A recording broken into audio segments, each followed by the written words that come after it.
A debate as old as time among Big Brother discourse. Would you want to win the first head of household of the season? This stupid little question has been around for a long time, and it's completely valid to ask. A question I also believe doesn't have a definitive answer. One of the more fun aspects of this question is how the perceived right answer has changed over time. In the earlier seasons of the show, the first HOH was a curse, a virus. People want to stay as far away as possible from that HOH. Getting blood on your hands that early in the game, that's setting your game up to become a target in the near future. But that kind of flipped come around season 16 or so, with the new ideal strategy in Big Brother created to form this massive majority alliance, having the first HOH in that alliance, or hell, they're the ones creating that alliance. It was almost a given. Everyone is talking to the HOH, and if they play their cards right and make good with most of the house, they can set their games up to be smooth sailing for the near future. All of a sudden, it was the most pivotal competition to win in the game. Think Nicole, Tyler, Cody, 3 recent players of the show that all won the first HOH and were sitting in those final 2 chairs at the end of the season. But within the last 3 seasons, there's been a bit of a change. With the last 3 first HOHs being Frenchie, Daniel, and Riley, we know how all 3 of those games turned out. Not great despite winning that pivotal opening competition. 1 or 2 poor first HOH reigns could always be chalked up to circumstance, pure coincidence, but with this being 3 seasons in a row where the first HOH pretty much dooms their game because they won, might just mean there's a change in the game. And that's what I'm here to answer. I'm going to be focusing on these 3 HOH reigns and see for myself if there is a true change in the Big Brother meta, or are these outliers, random flukes that shouldn't detract you from gunning for that initial power. Let's dive in. Oh, Frenchie, where did we go wrong?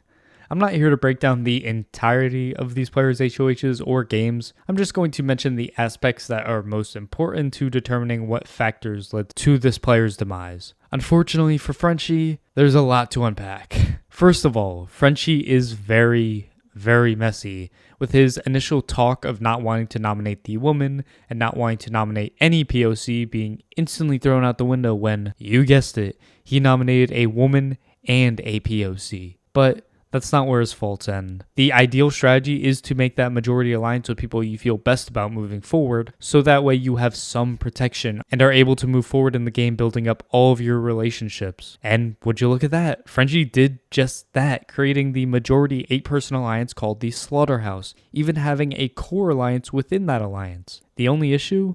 Frenchie kinda told the entire house his plan to make the Slaughterhouse. So everybody now knows about this majority 8-person alliance with only 8 people actually being in it. Strike 1, Frenchie. Despite that being bad and not the ideal way to play your first HOH, Frenchie also discovered some massive instances of bad luck for his HOH. It's time to play. How many people does Frenchie target this week? Our top 5 answers are on the board. Show me Brent. Oh, never mind. Frenchie changed his heart. Okay, that's fine. How about Christian? Yeah, Christian's a good one. Well, shit. Okay, well, he won the wild card competition, so that's not good. Oh, yes, perfect. We take out his showmance that isn't actually a showmance in Alyssa. No, wait, I changed my mind. This is the perfect backdoor plan. Derek X, you're mine. Congratulations, Derek. You're won the Golden Power Veto. Let's go! Oh, come on. What the hell is that? Fine.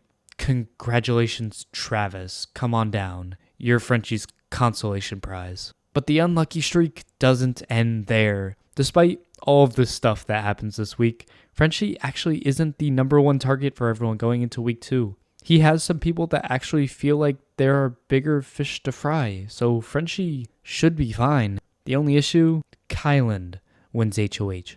One of the only people in the entire house that would have been targeting Frenchie, and the rest is history.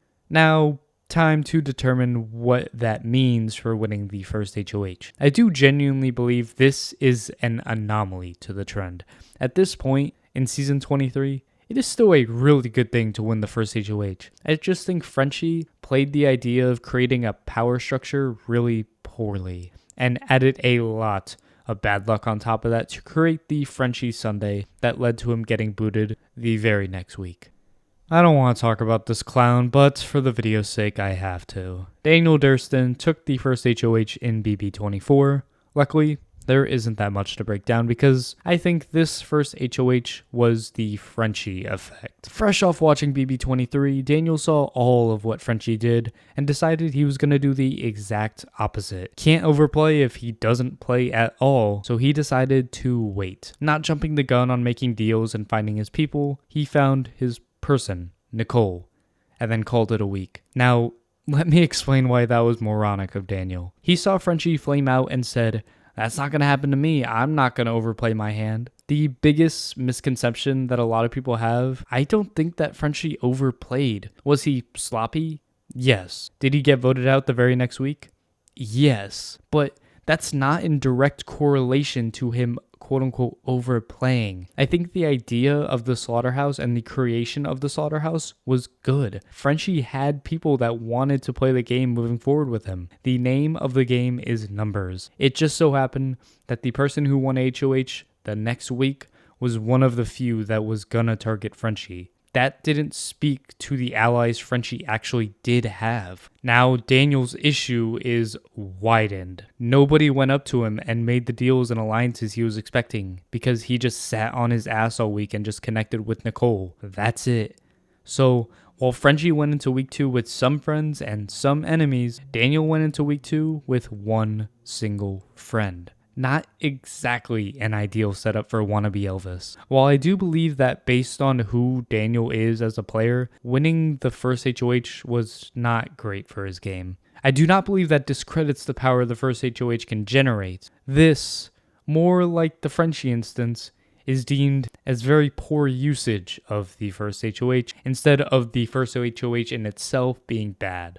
Now for the woman of the hour, Riley. I hope I don't need to explain it in too much detail the disaster that was this first HOH for Riley's game, but I do believe this was probably the closest instance of the first HOH losing some of those magical powers. Riley had the core structure made. While not by her own doing, she had a majority alliance of 8, a core alliance of 5, and a center core alliance of 3. That is the structure to have in the game, and she had it. The only major issue she had, Jared was a part of that 8, aka Surrey Field's son, which pretty much exposes the entire 8-person alliance. And despite probably worst case scenario happening with Heisem winning HOH week 2, I think Riley in particular was targeted because she was the HOH week 1. Was she the main one pulling the strings and making the big alliance? I don't think so. That was more of Jag and Blue's doing, but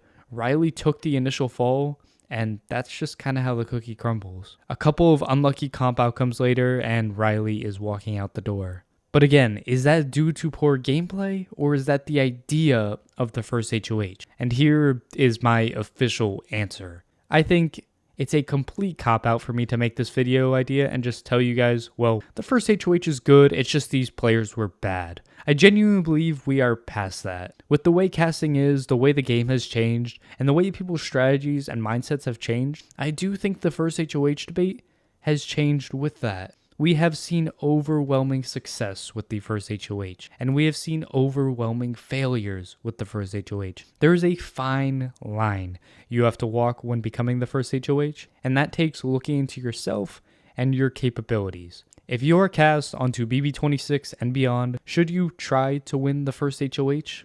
Yes. We do not live in a Big Brother landscape where the first HOH is automatically going to become this massive threat and taken out the second they don't have power. However, in that same light, we do not live in a world where the first HOH is going to be spoon-fed a majority alliance that they can steamroll through the game with. The show is more nuanced compared to even just 3-4 years ago. I truly do believe that.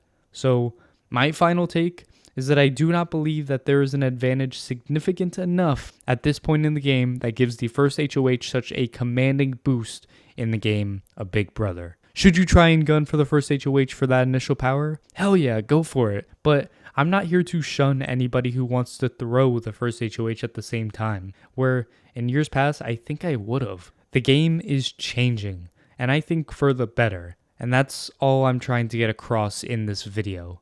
That's gonna do it for me. This idea piqued my interest, so I decided to dissect my brain and see where I lie in this debate. And while I may not have made so many outstanding discoveries this video, I still had fun, and I think it's a fun topic to bring up again considering the recent history of the first HOH. I do hope you all enjoyed. Stay tuned for whatever the hell I have in store for you guys. I don't even know at this point. There's a lot of reality TV going on. I'll catch y'all later. Bye-bye.